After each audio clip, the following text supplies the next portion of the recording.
Oh, you're such a good girl. Classic Truck Rescue, welcome back to the channel. And if it's your first time here, welcome to the channel.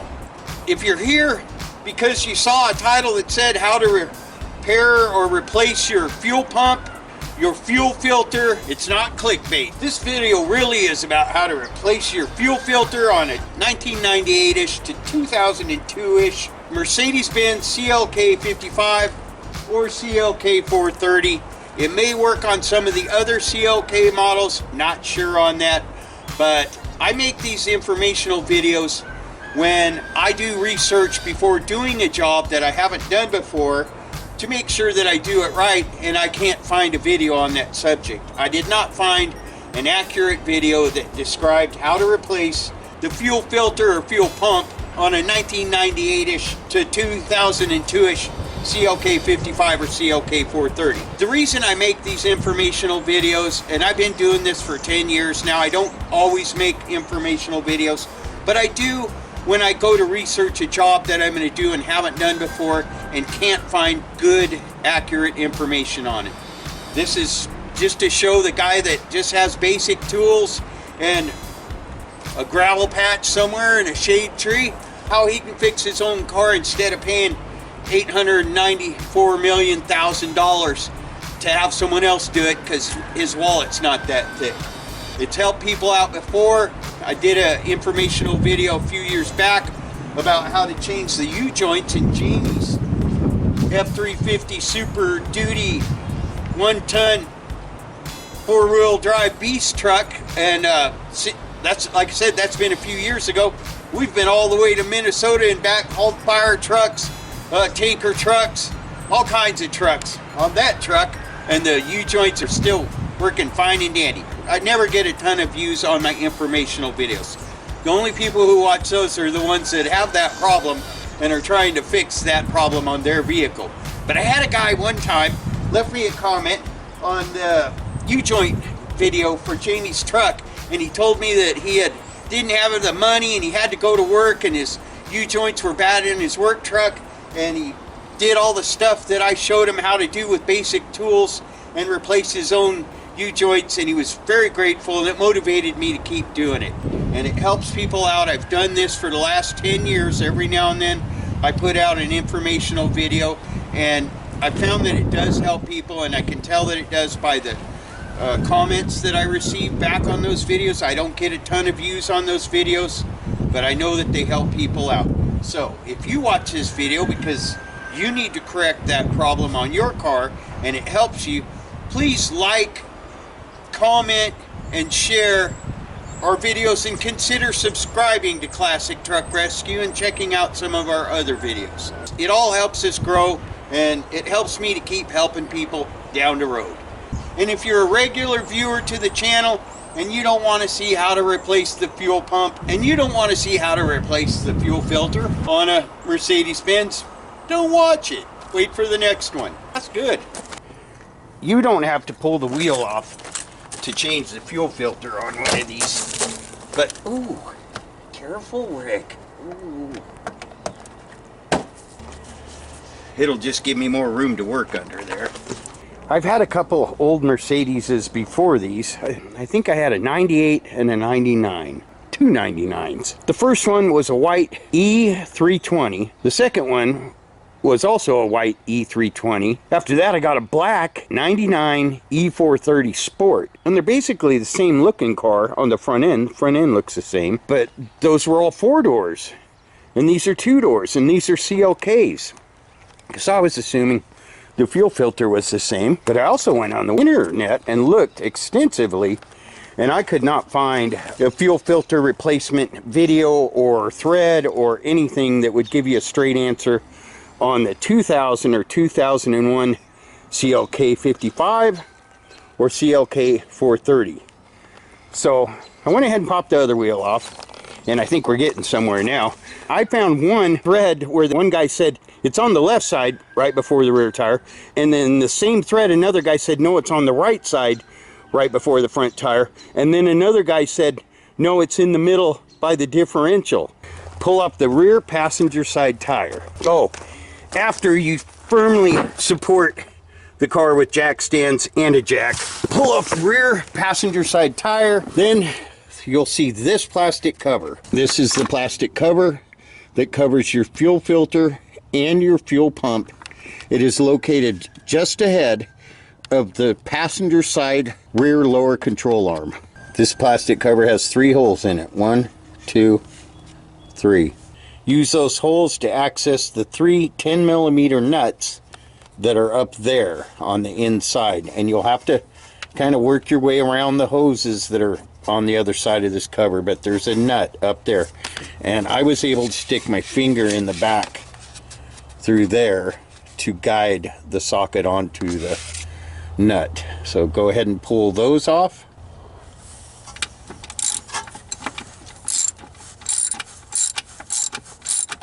Bet those are a lot of fun to get back on there too.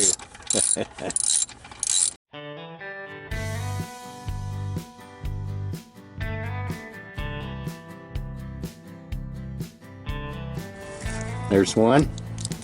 That's what they look like.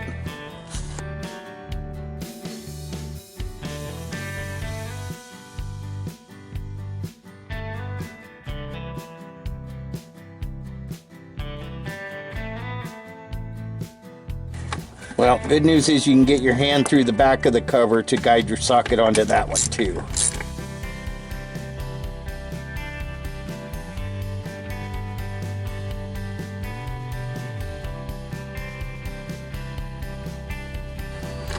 I think it's starting to rain on me. Well, not all of me. 2. And there's one up here. Maybe I can get lucky and feel that. Boy, they put all those hoses in the way.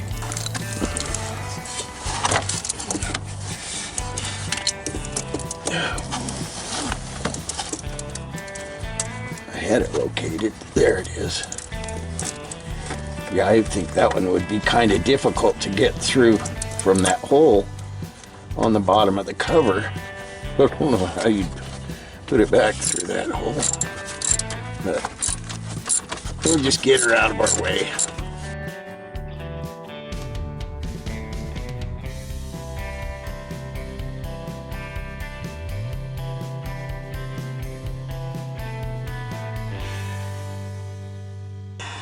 There we go. Number 3. Now that should come out of the way. Yep. Alright, that gives us good access all the way around to the fuel pump. Now there is a bolt right here that you need to take out. And let me see what that is. It's a screw, and it's, by George, is that a Phillips? No way. I think it's Phillips, folks. I'll be right back.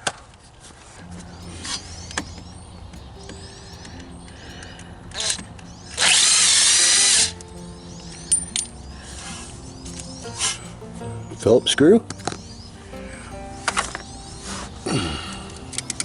And that gives you better access to this stuff.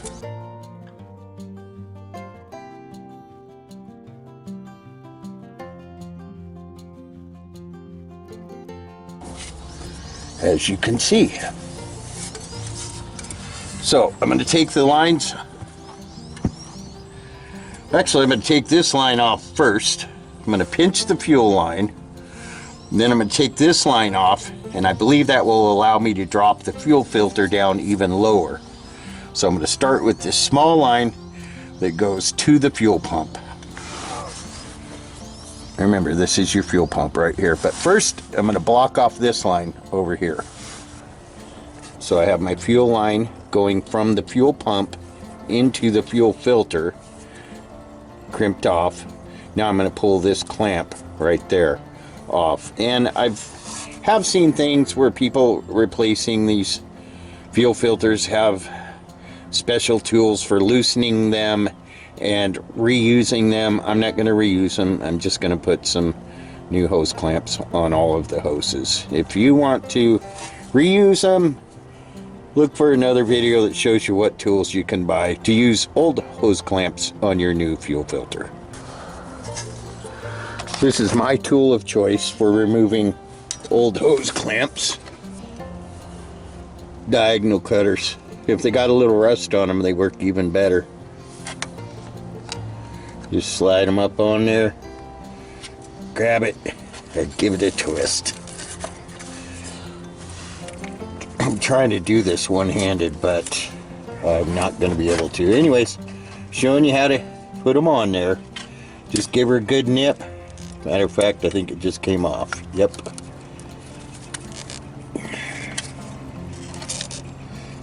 Anyway, I'll get that off with both hands, but you get the drift. And I'm going to go ahead and remove this one right next to it as well. Just get a good grip on it with the flat edge up. Give it a squeeze and a twist, and it just pops off. Anyways, I'll get those out of the way. Okay, with both clamps off, you can see clearly marked with line goes to the pump and which line goes to the tank. But you could go ahead and mark those if you wanted. I don't think I really need to right now. I'm going to get those two pulled off of there, and you just twist them, pull them off, and then the pump should hang down to where I can get to the ones on the other side. It's also a good idea to crimp off the one that goes to the tank as well, as you can see right there. You don't want to reef those down on there either because they got teeth on them. You'll feel when it's compressed it. Okay, so I've got all my hoses off, got my old fuel filter off. I did find that the only hose you really need to pinch off is the one that comes from the tank.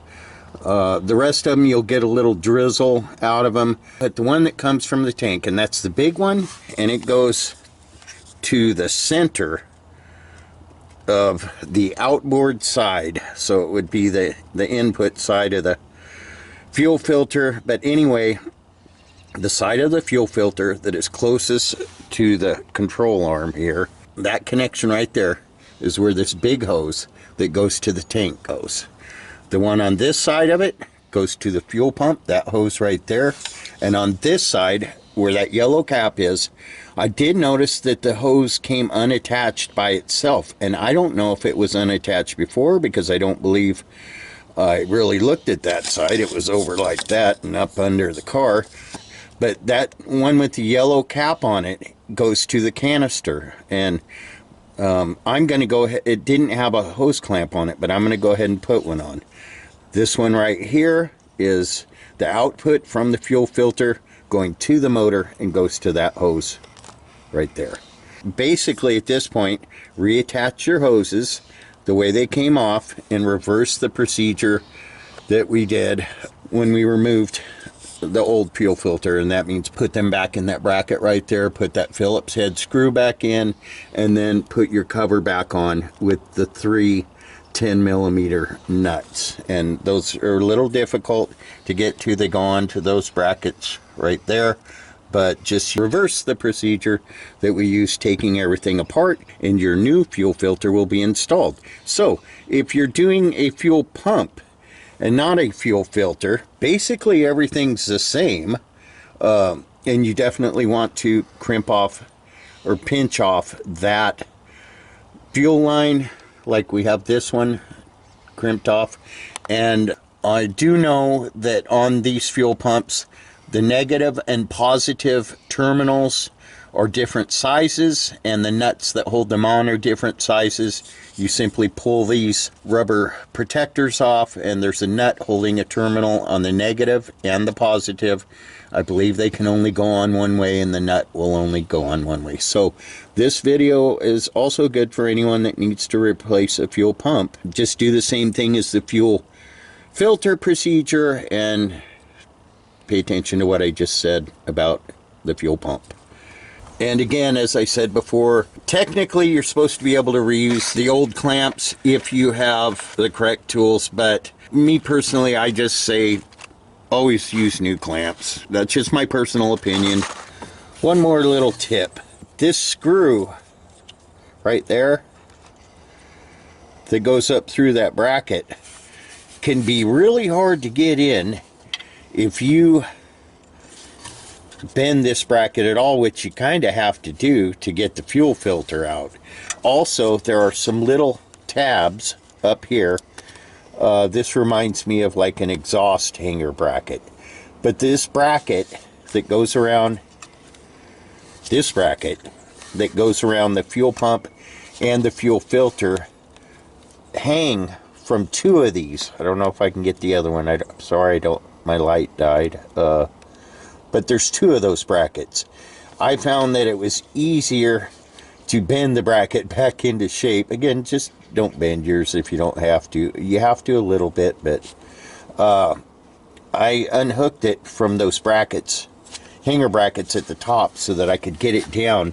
And then what I did is I went and got my light tester, because it has that point on the end of it, and it's about the same size as that screw right there. And I ran it up through there because that screw has to go through two holes and then into a threaded hole in the top of the bracket. So I ran my light tester up through the hole, got all the holes lined up, and then I took my vice grips and squeezed this bracket back together on both sides so that it would wrap around the fuel pump and the fuel filter. I spent a lot of time trying to get that, and when I first started, I thought I should just go get some kind of a guide to go up through those holes and get the bracket back into shape, but just something to keep in mind that might save you a bunch of time. Anyways, with all that back together, I'm going to go ahead and tighten that screw, and then I'm going to put the rubber cover back on, and I showed you how to take that off.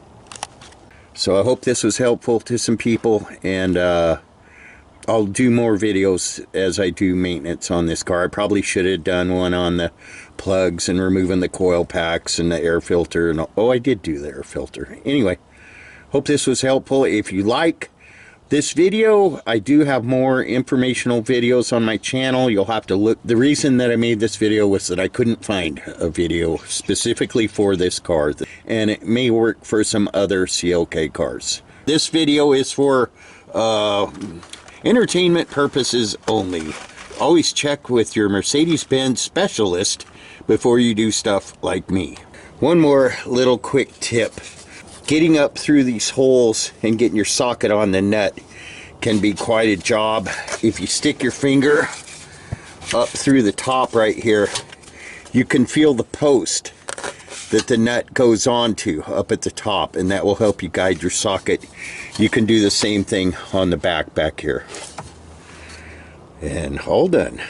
We're not going to do any burnouts, but we will show it reaching the speed limit very quickly.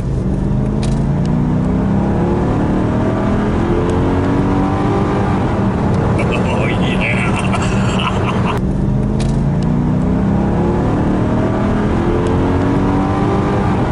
Thanks for watching. I hope you enjoy this, and I hope it gets your little baby fixed. Peace out.